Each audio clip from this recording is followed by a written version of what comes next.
bila kau lawan dua top team yang top 100 dalam ranking yang lebih tinggi daripada kita, mungkin ada jurang yang besar, tapi jurang tu dah semakin mengecil aku rasa. Okay guys, kembali lagi untuk preview kali ni untuk perlawanan persahabatan Tier 1 Malaysia di bumi China, Chengdu, China. Game sebelum ni friendly kita seri 2 sama dengan Syria, dan untuk game kali ni pun kita seri 1 sama dengan China. Dan untuk aku ulas game ni, sebenarnya aku rasa sangat-sangat berbangga lah bila tengok Malaysia main, sebab mungkin 16 tahun lepas kita sangat struggle nak lawan dengan tim top 100, dan bila 16 tahun lepas tu di Piala Asia di bumi sendiri Bukit Jalil, kita tewas 5-1 dengan tiada gameplay, dengan main long ball, tiada identiti. Bila sekarang ni Malaysia bermain, aku rasa wow. Sebab aku masa game lawan China tu, aku pergi kat stadium time tu aku rasa aku form 1 kot. So bila tengok gameplay sekarang ni, aku rasa sangat-sangat berbangga. Banyak perubahan yang Kim Panggun dan skuad Malaysia dah berbeza gila. So untuk game lawan China ni, aku rasa 15 minit pertama Malaysia main sangat cantik dan sangat baik sebenarnya. Okay, aku rasa tim China pun tak expect kita bermain dengan sangat agresif pada permulaan. Untuk aku sekarang ni, macam aku cakap sebelum ni, tim Malaysia sekarang ni aku suka sebab diorang dah berani hold bola, dah berani untuk buat gerakan, dah berani untuk attacking. Kalau sebelum ni kita menyerap tekanan saja, tapi untuk sekarang ni awal-awal lagi kita dah goal out, attack untuk attack.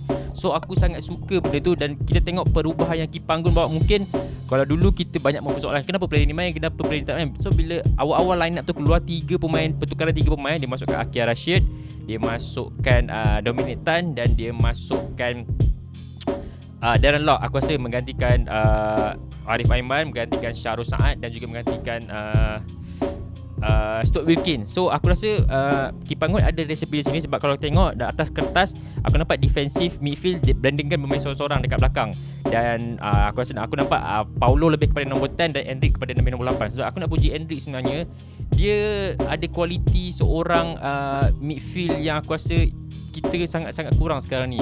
Kreativiti dia, passing dia, dribble dia, shooting dia, player-player yang kreatif. Macam aku cakap sebelum ni, bila Paulo dengan Endrick dah dinaturalisasikan, kita kekurangan pemain yang kreatif di bahagian tengah. Mungkin kalau untuk aku di zaman-zaman aku kecil, Syafiq Rahim antara yang terbaik lah, perancang terbaik untuk midfield tengah. Tapi bila ada Endrick ni, aku suka sebab dia antara yang boleh gerakkan kita punya bola. So dia banyak semua daripada segi attacking ke, nak buat permulaan attack, dia semua daripada dia. So aku puji Endrick Rossanto untuk 2 game ni. Dia sangat-sangat, aku rasa, naturalisasi yang dah lama kita nakkan sebenarnya. Okay, dan untuk aku juga sebenarnya bila gol pertama, of course kita ada gol yang pertama, gol Darren Lock dibatalkan sebab kat offside. Aku rasa Faizal Halim sikit je offside dia tu, tapi tak apa. Aku rasa permulaan yang sebaik. Aku rasa masa gol awal-awal tu China pun dah terkejut, Malaysia dah gol dulu kan. Tapi tak apa, untuk gol kedua Faizal Halim tu sebenarnya satu gerakan yang aku rasa sangat cantik. Shihan terus sepak. Bagi macam aku cakap sebelum ni, Paulo Josue jarang kalah bola di udara. Dia dapat bola di udara dan dia terus tanduk ke Akia punya first time sangat cantik, dan terus paskan Faizal Halim macam tunggu timing untuk shoot dan masuk. Aku rasa ini identiti Malaysia yang aku rasa Kim Panggun nak bawa sebenarnya. Okay, untuk permulaan pertama, aku rasa first half yang pertama kita, mungkin China ni aku rasa dia punya kekuatan adalah bila kalau lawan tim top 100 yang, of course China ni dia ada tim yang ada speed, dia ada physical, dan aku nampak dia lebih buat attacking melalui wing dia. Sama macam kita buat attacking melalui wing, tapi wing dia adalah untuk crossing. Dan aku rasa dia punya crossing tu sangat-sangat bahayalah. Kalau kita punya wing lebih kepada nak masuk dalam box. Kalau aku tengok pada permulaan, combo Akia Rashid dan Faizal Halim sangat-sangat baik. Aku suka bila diorang main chain side tu dan mengelirukan pihak lawan China. Dan aku rasa mungkin ada beberapa momen, ada beberapa gerakan sebenarnya, kalau kita dapat bila dah sampai final third tu, kita ada idea lebih cantik ataupun passing yang lebih cantik, kita sebenarnya dah boleh kill the game untuk first half tu sebenarnya. Pendapat aku sendiri lah. Aku rasa China pun tak ada peluang sebaik kita masa first half tu. Okay, bila masuk second half aku rasa Kim Panggun cuba nak bermain macam Syria, macam mana kita lawan Syria. Bermain 3-4-3. Bila Kim Panggun bawa masuk Junior Esdal, Kim Panggun membawa masuk Arif Aiman, dan juga Kim Panggun membawa masuk Syami Safari. So aku tak sure kenapa Mat Davis keluar. Mungkin ada kecederaan ringan di situ, sebab aku rasa Mat Davis bermain dengan sangat baik. Bukan aku nak cakap Syami ke Afro ke ataupun dominate pemain tak bagus. Tapi bila Matt Davis keluar, kanan tu banyak menjadi lubuk untuk pemain-pemain China untuk attacking kat bahagian kita tu. So aku rasa agak struggle, kesian juga. Syami banyak tinggalkan ruang di belah kanan. Bila Arif Aiman pun tak dapat nak push harder lah. Maksudnya Syami banyak tinggalkan ruang di bawah kan. So aku rasa Diongkul, aku nak puji dia, dia bermain dengan sangat baik. Sebab apa? Dia kena cover 2 defend lagi.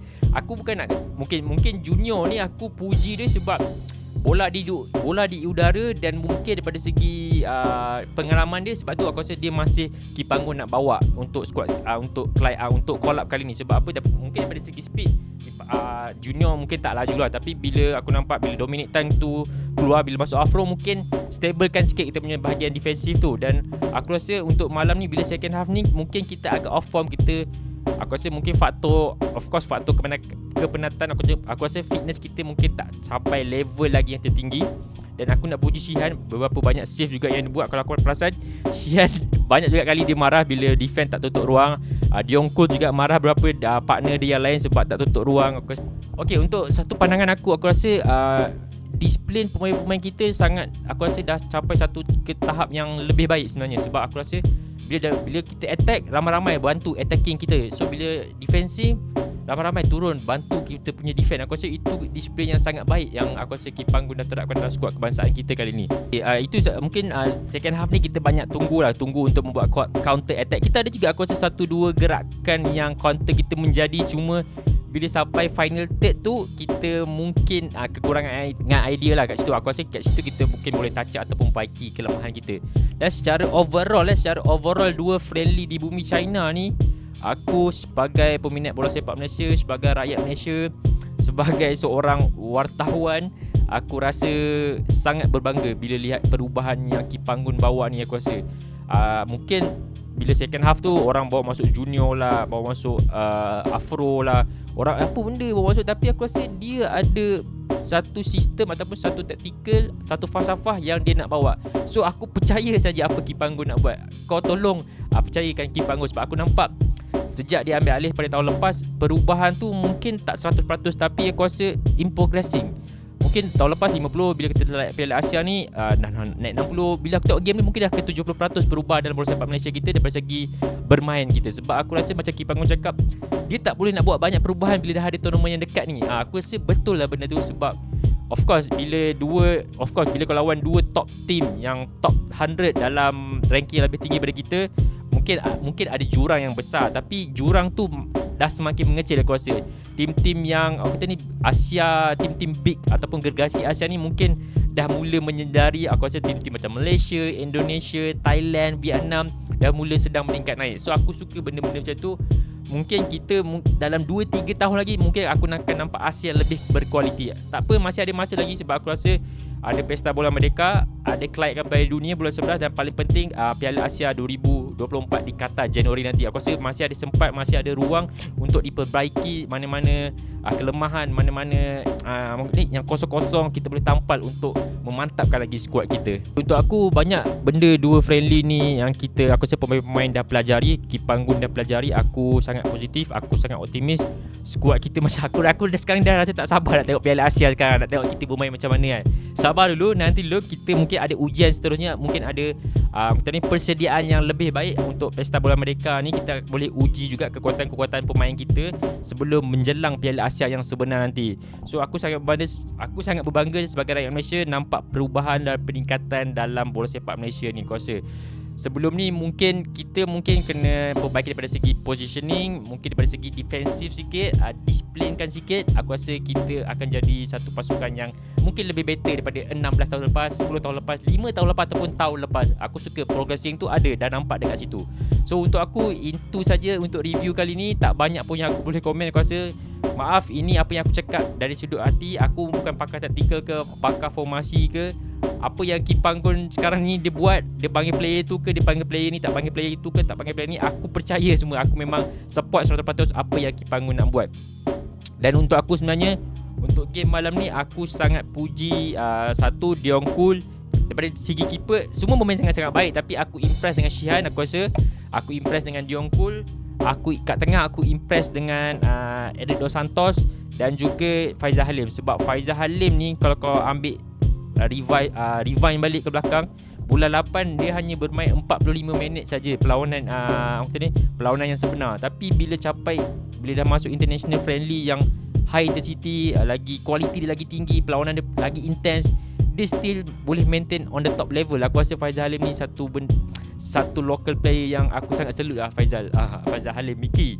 Dan untuk aku yang lain-lain, macam aku cakap sebelum ni, Mark Davis dengan Kobe Ong, dia dah setkan satu left back dengan right back kita di tahap yang berbeza. Kau tengok bila Syami ganti, bukan aku nak menidakkan Syami, tapi bila Syami ganti kau nampak ada jurang perbezaan dia tu. Macam aku masih tak nampak. Kita tahu Mark Davis dengan Kobe Ong bukan lahir dalam sistem bola sepak Malaysia, tapi untuk cari pengganti, mungkin dorang ni, Mark Davis pun dah 28, 29, Kobe Ong pun dah 32, 33. So mungkin dorang boleh bermain di tahap tertinggi 4-5 tahun je lagi. So kita kena cari pelapis supaya dorang dapat belajar apa yang Mark Davis dan Kobe Ong buat di pentas antarabangsa ni. So aku rasa kualiti dorang dua ni memang kalau untuk backup, memang jurang tu sangat besar. Aku tak menidakkan mana-mana pemain Mungkin aku cakap pasal jurang saja. Ni ikhlas daripada sudut hati aku. Okey, dalam bola sepak ni tiada siapa betul, tiada siapa salah. Semua orang berhak beri pendapat masing-masing. Tiada siapa betul, tiada siapa salah.